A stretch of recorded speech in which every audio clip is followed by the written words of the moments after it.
Welcome all sports fans, YouTubers, Facebookers, all social media across the nation. Uneducated Network presents Uneducated Sports Talk. I'm your host, Clayton. Before we get into our news for the day, please, if you haven't, like and subscribe to Uneducated Network to where you can see my show, Uneducated Sports Talk, and many other shows on our channel. We are more than just a YouTube channel. We are a way of life. That being said, guys, we got some games to talk about. In just mere hours, we have our AFC Championship game and our NFC Championship game in our NFL season.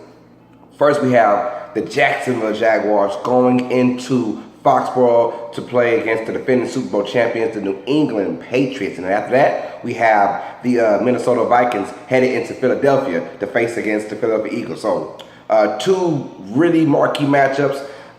Every time you get the conference championships on both sides, it's always going to be a good game, you would think. So let's start off with the AFC, the first game.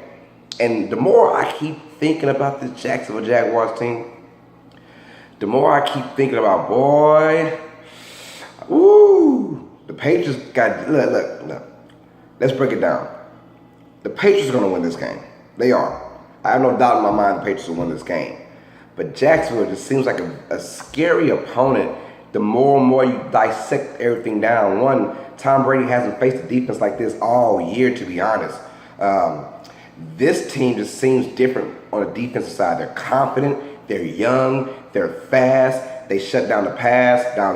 Their weakness is to run up the middle, but if you think Deion Lewis is that kind of guy to run up the middle and get mega yardage, I'm not sure. It's got to come down to Tom Brady and his messed up hand. The Patriots always get something like that before a big game. Some talk about someone being injured, or talk about this Spygate, this scandal, that scandal, and they always just block it out and keep moving and keep trucking and keep winning. That's what the Patriots do. This team is incredible. What they've done over the last decade now. You could probably say 2 decades, almost 2 decades, and this team has just been incredible. They're the San Antonio Spurs of the NBA, so you can never doubt them out. This is probably their, I'm not going to say worst team, but this team doesn't really scare you. This Patriots team doesn't scare you one bit if you're a Jacksonville Jaguars. Now, this team is still scary good, but the Jaguars are not coming in here about to get punked out. I can tell you that right now. I think the Patriots still handle business. The problem with the Jaguars is, can they score on the Patriots? The Patriots are the best bend but don't break defense over the last decade now. Because they bend, but they never break. Which means that you can drive all the way till you get into the red zone and you cannot score in that red zone. That's what the Patriots do. They're disciplined on defense, so it helps them out with the red zone area. The Jaguars, it's boom or bust with Blake Bortles. It's almost like Cam Newton, like there's good Cam, there's bad Cam. With Blake Bortles, there's good Cam and there's horrible. There's good Blake Bortles and there's horrible Blake Bortles. So we don't know which one we're gonna get. We had excellent, great Blake Bortles last game, but he wasn't asked to do as much. Leonard Fournette, they're gonna ground and pound. That's what they want to do. But my thing is, if the runs doesn't work the first couple possessions, do you get freaked out? It depends on the score. Would you get freaked out, or do you decide to, keep running that ball? Because the minute you put the ball in Blake Bortles' hands and he has to produce, that's when things get bad for Blake Bortles and Jacksonville Jaguars. This team, their identity, defense, and the running game. And I always say this, you can bring that anywhere. I say the same thing about Tennessee, but the Tennessee's defense isn't as good as Jacksonville. Jacksonville defense is the real deal. It's the first time Tom Brady has faced a great defense like this year. So it'll be interesting to see this. I have it as a low-scoring game. When I say low-scoring, I'm talking about the Patriots probably put up 21, 24 points. I'll say it again, Patriots win 24-10 over the Jacksonville Jaguars. But I won't be shocked if the Jaguars can pull an upset. I wasn't shocked last week when they beat the Steelers. Now, I was shocked by the score, 45-42, which was very crazy. I was shocked by that. But Jacksonville has that formula, a great defense and a great running game. If they can bring that to Foxborough, eat up time possession, you never know. But I still have Tom Brady and the New England Patriots going on to the Super Bowl once again. This team just does not die, and they will not die while they're still playing with Tom Brady and Bill Belichick. So let's go to our NFC Championship game where we have the Philadelphia Eagles against the Minnesota Vikings. Now, Philadelphia is the host. They are the number one overall seed thanks to Carson Wentz, and their defense has been playing lights out all year. Minnesota comes out with a miraculous victory over the New Orleans Saints, and now they're primed to be the first team to host a Super Bowl. Host Super Bowl. Like, you're hosting a Super Bowl. That is crazy. I've never thought about that. Like, do you know how big of a home field advantage you will have in the Super Bowl if you are hosting it? That is crazy. So we'll find out that actually comes to light. Look, Philadelphia has Nick Foles, and Nick Foles has to get into the swing of things. He had a great game last week against the Atlanta Falcons. So, you never know what Nick Foles you're going to get, and I'm very excited to see this matchup.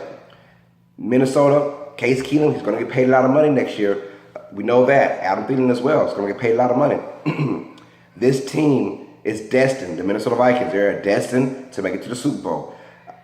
Eagles, Carson Wentz is down. I understand that, and it's a tough spot. That's why I didn't get why Atlanta was favored. But now, if they play Minnesota or New Orleans, of course, Minnesota or New Orleans will be favored in this matchup, and it's Minnesota, so they are definitely favored, and I have them winning. Their defense is just scary. Nick Foles and their offense, they're not a Drew Brees and the Saints offense. I can tell you that. It's not a Drew Brees-led team. This is a Nick Foles-led team, which means Minnesota might have it better, and it's outside. They're not in the comfort of a dome. I can tell you that right now.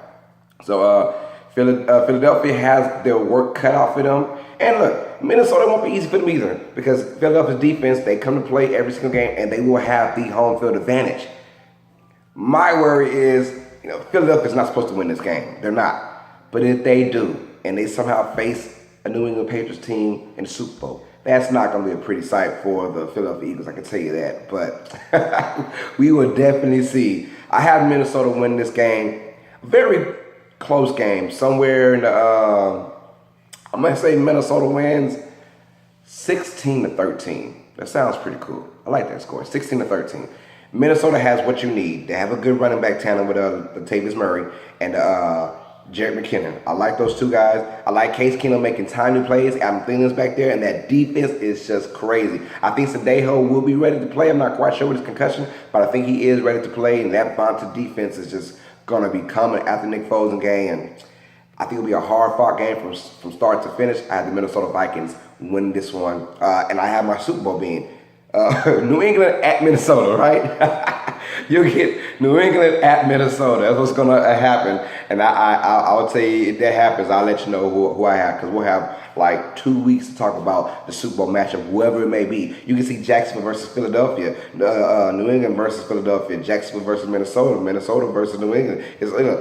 Whoever it is, I'm going to talk about it. It doesn't matter who it is. We're going to talk about it. So, now, I'm glad you guys enjoyed that. Let's talk about the NBA All-Star Game. We had our two captains, LeBron James and Steph Curry, both named captains on their respective sides. Now, this year they have changed things up. We've had a horrible All-Star Game the last 2 years. And if you don't remember, check out my everything bad for the year 2017. I talked about the All-Star Game for that 2017, and it was the worst thing I've seen in a long time. I mean, it was two teams that scored damn near 200 points. No defense at all. Well, now you kind of switch things up. You have captains, LeBron James, Steph Curry. They get to choose which players. So no more of the East versus West. We're done with that. Now it's kind of a bragging right thing when you pick players now. It's kind of like, oh, you didn't pick me, but he picked me. Well, I'm going to show you why you should have picked me. I like that. LeBron James has the first overall pick because he has the most votes over Steph Curry. Do you think he goes with a Kevin Durant? I'm very interested. If they were smart, they would put this like on live TV somehow to make things more like, ooh. They probably won't. I doubt it. It'll probably be through via Twitter or Sports Illustrated for all I know. But I think it's a stepping stone to make the All-Star Game more competitive again. Because just the East versus West, and we've seen the NFL change it up as well. We've seen hockey change it up too. So no more of the East versus West because it kind of gets boring. And, people just play because they play. But now you mix guys up and you get to pick them. So it'll be very interesting. Say LeBron does pick the Kevin Durant. And then Steph Curry, well, who's he going to pick? Is he going to pick a Kevin Love? I doubt it. Steph Curry might pick anybody. Kyrie Irving. Think about it. Steph Curry picks Kyrie Irving, LeBron James' old teammate. So it's, and then LeBron picks Kevin Durant, which is Steph Curry's teammate. So you just never know. I'm very excited to see how this all plays out. It's going to be good. It better be competitive just because guys got a little chip on their shoulder. So we'll see what happens, man. But I think it was a great way to reinvent the All-Star game because Lord knows it needs some shake-up big time. So that's pretty much all we have for today. I hope you guys enjoyed.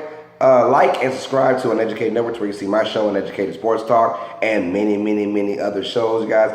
Comment down below who's winning each conference championship game in the AFC. Do you got Jacksonville or do you have New England just continue to do their thing? Jacksonville's a very scary pick. Oddsmaker's going to love this if Jacksonville does win. And NFC, who you got? Philadelphia or Minnesota? Let me know who's in the Super Bowl and who you got winning it all. If it's your team, holler at me. So it is what it is. We'll talk about that later on. So for Uneducated Sports Talk, this is Uneducated Network. I'm your host, Carlos Clayton. And you know what time it is, sports fans. Stay smart, stay uneducated. Peace.